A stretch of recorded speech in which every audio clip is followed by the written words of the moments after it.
ឥឡូវនេះវឌ្ឍនាចាំសូត្រពីលេខ10 បូក 1 រហូតដល់20 បូក 1 ប៉ុន្តែមុននឹងចាប់ផ្ដើម teacher សូមសួរសំណួរខ្លះសិន Yes teacher teacher ចង់សួរថានៅផ្ទះវឌ្ឍនាដែលធ្វើកិច្ចការងារផ្ទះទេ ដែលធ្វើ teacher ហើយដែលអានមេរៀនឲ្យប៉ាម៉ាក់ស្ដាប់ទេ ដែល teacher អញ្ចឹងល្អកូនល្អ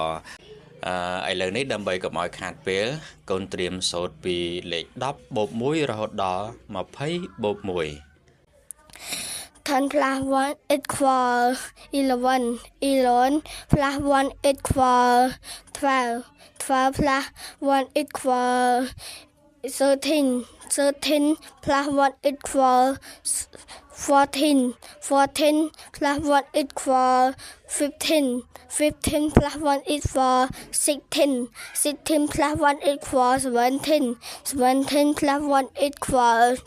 18 18 plus 1 equal 19 19 plus 1 equal 20 អូហូ វឌ្ឍនាពិតជាក្លាហានមែនសូត្របានល្អណាស់លោកគ្រូសូមកោតសរសើរចំពោះភាពវៃឆ្លាតរបស់កូន Thank you teacher